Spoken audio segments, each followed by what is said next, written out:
안녕하세요.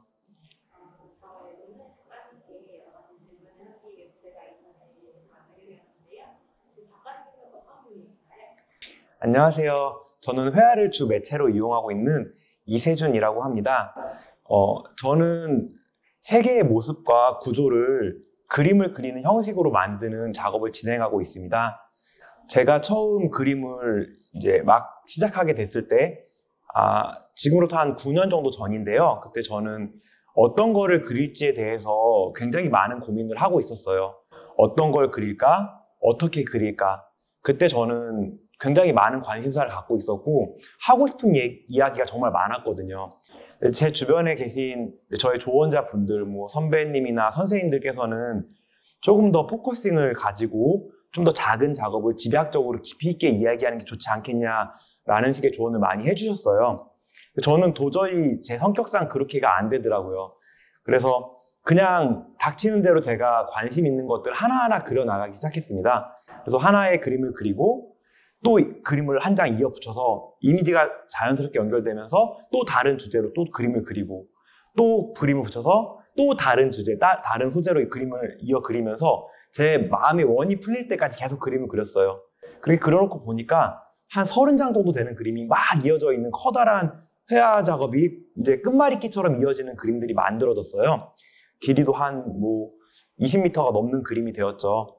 그래서 그런 그림을 제가 다시 그리고 나서 돌이켜 보니까 이 그림이 한눈에 들어오지도 않고 여러 가지 이야기들이 뒤섞여서 여기서 막 동시다발적으로 이야기를 하고 있는 거예요. 가까이서 봤을 때는 어떤 구상적인 사람도 나오고 나무도 나오고 구상적인 이미지들이 있는데 조금 멀리 떨어져서 보면은 추상화처럼 보이기도 했어요. 이런 제가 만들어 놓은 이 작품을 보고 이게 내가 이해하고 있는 이 세계의 모습과 많이 닮아 있다고 느꼈거든요. 그래서 그때 세상을 닮은 그리기의 방법을 만들어 보자라는 아이디어를 얻게 되었고요. 지금까지 그 작업을 진행하고 발전시켜 오고 있습니다.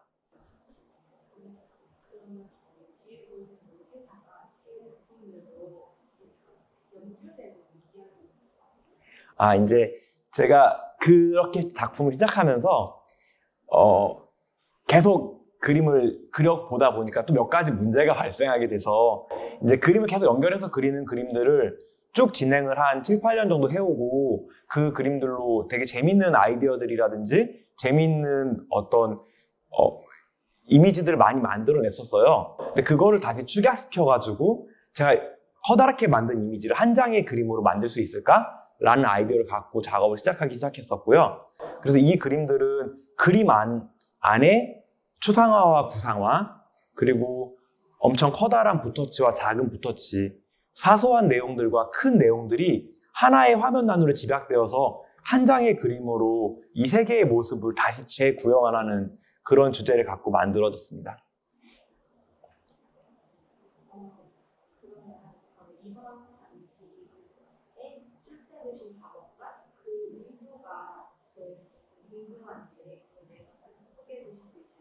네, 지금 제가 자아미술관에 출품한 작업은 이 작업들과 또 2층에 또 다른 작업이 있어요. 이 작업들은 전부 다 작년 여름부터 올해까지 해가지고 만들어진 이제 미공개 신작들과 그다음에 저의 대표작이고요.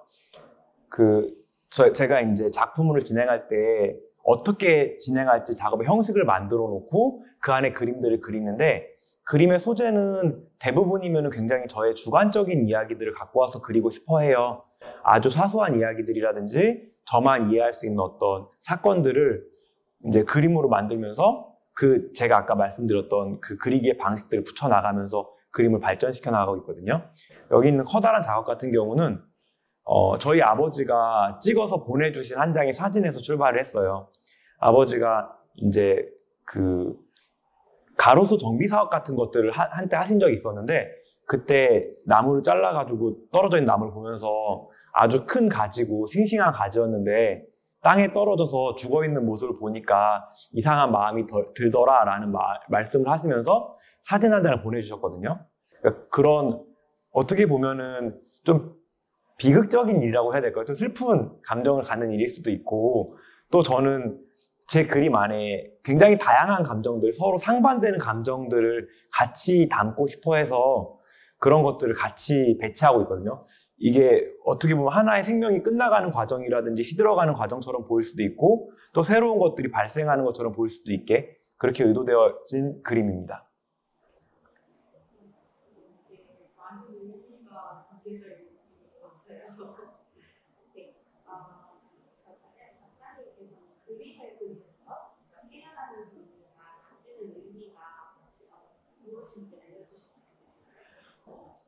그림을 그린다라는 거를 가지고 저 개인적으로 굉장히 특별한 의미가 있다라고 저는 생각을 해요. 근데 이게 어떤 보편적으로 내가 그런 의미를 가지기 때문에 모두들에게 그런 의미가 있다라고 말씀드리기는 좀 어려울 것 같아요. 저에게 있어서는 그림을 그리는 것 자체가 제가 생각하기에 세상에서 거의 가장 가치 있는 일이라고 생각을 하거든요.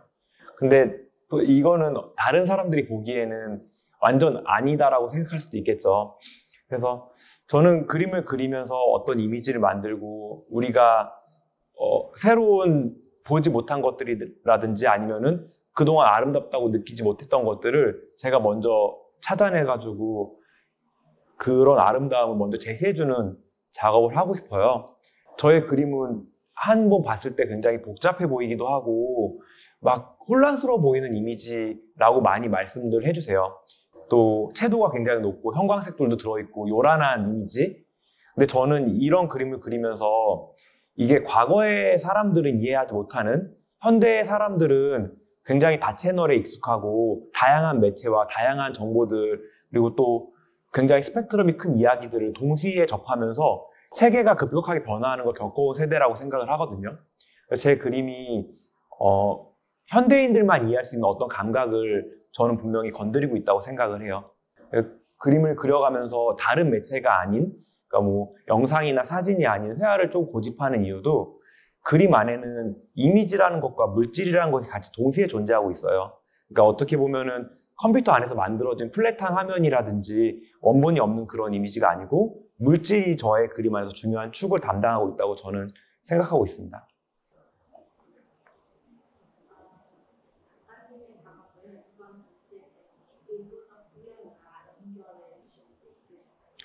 네, 제가 그림을 그리면서 두 가지의 방법론을 크게 사용을 하는데 하나는 어떤 레퍼런스, 그러니까 뭐 사진이라든지 아니면 제가 어디서 모아놓은 그런 원본 이미지를 가지고 그거를 재현해 나가면서 그림을 조금씩 제가 변화시켜가지고 새로운 이미지를 만드는 방법을 첫 번째로 사용하고요. 두 번째는 아무런 원본 이미지 없이 그냥 하얀 캔버스에서 시작해가지고 제가 막 물감을 던져나가면서 만들어진 그림을 다시 다듬어 가면서 어떤 하나의 화면으로 응축시키는 두 가지 작업을 일부러 번갈아 가면서 사용하고 있거든요. 특히 이제 두 번째 작업 같은 경우는 처음에 그림을 시작할 때 굉장히 막막한 기분이 들어요. 하얀 캔버스 안에서 아무것도 없고 제가 쫓아야 될 이미지가 없는데 그런 이미지를 만들 때 처음에 물감을 뿌리거나 아니면 커다란 붓으로 물감을 흘러내리게 칠하면서 거기서 만들어진 어떤 우연적인 효과를 가지고 다시 이미지를 제가 그 안에 찾아서 캐치하는 작업을 계속 진행하고 있죠.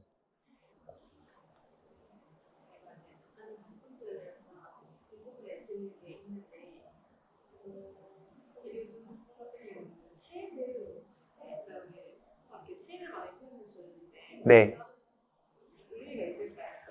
이게 이제 제가 아까 살짝 말씀드렸었는데 제 그림이 저는 어떤 카테고리에 들어가지 않았으면 좋겠다는 상상을 해요. 그러니까 뭐 그림을 그리면서 이거는 풍경화야, 아니면 정물화야, 인물화야 이런 식으로 우리가 이제 뭐 이제 자의적으로 카테고리를 나누기도 하고 아니면은 뭐 우리 전 세대 선배들의 위대한 화가들을 작품 얘는 추상화가야, 아니면 얘는 뭐 재현 구상을 중심으로 하나가 이렇게 그 그림의 표현 방식이라든지 그림의 소재 같은 거 가지고 우리가 범주화를 많이 하잖아요. 저의 그림을 가지고 범주화를 할 수 없게 만들면 재밌겠다라는 생각을 했어요. 그래서 그림이 추상화일까? 아니면은 구상화일까? 또는 이게 풍경화라고 볼 수 있을까? 아니면은 정물화? 인물화? 그런 것들이 다 뒤섞여가지고 그냥 그림으로 물감으로 보여지는 어떤 거였으면 좋겠다라는 생각을 했고요. 그래서 물감이 작용하는 방식, 저는 이거를 회화의 작동 방식이라고 제가 부르는데, 물감을 칠해가지고 붓자국은 똑같은 붓자국이잖아요. 붓이라는 그 도구와 물감이라는 재료를 가지고 그린 건데, 제 그림 안에서 붓자국은 다양한 것들을 지칭하고 있어요. 어떤 것들은 아까 말씀하신 것처럼 새라는 이미지의 재현을 만들기 위해서 재현의 역할로 어떤 이미지의 일부로 쓰이고 있고, 물감이라는 게 잘 드러나지 않죠. 또 어떤 건 전면적으로 자기가 물감이라는 걸 드러내고, 나는 물감이야, 난 물감 위에 그 무엇도 아니야 라는 식으로 드러내고 있죠.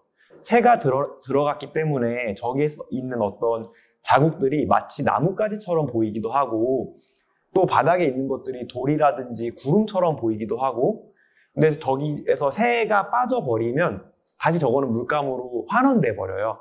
그래서 저 새 자체는 꼭 새여야만 하는 의미가 있는 게 아니라 어떤 구상적인 재현적인 도구로서 들어가길 원했어요. 그래서 당연히 꽃이 된다거나 아니면은 다른 어떤 돌이라든지 번개라든지 그런 건 크게 상관이 없겠죠. 근데 제가 이제 저 그림을 그리면서 저 새가 나온 이유들은 있어요.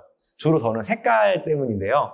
제가 그 전에 던져놓은 색깔들과 같이 어울릴 만한 소재들을 그 색깔을 가지고 많이 서칭을 하는 편이에요. 그래서 아래에 있는 플라밍고 같은 경우는 제가 그 전에 던져놓았던 저 분홍 색깔, 자줏빛 색깔들 때문에 플라밍고를 그린 거고, 그래서 저 자줏빛 색깔 물감이 마치 플라밍고의 다른 모습처럼 보이게끔 만들어진 것입니다.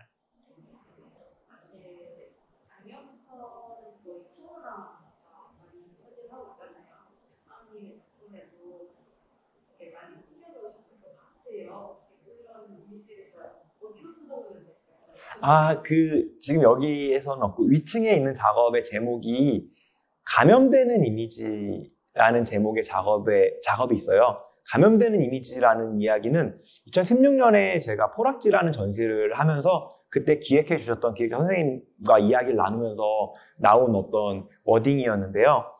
그 선생님께서 저의 그림을 보면서 이세준 작가는 계속 그림을 감염시켜 나가고 있는 것 같아요. 이미지를 계속 감염시켜서 이미지의 원본과 어떤 탈락된 의미를 만들고 새로운 변화를 줘서 이미지를 만드는 것 같다라는 말씀을 해주셨어요.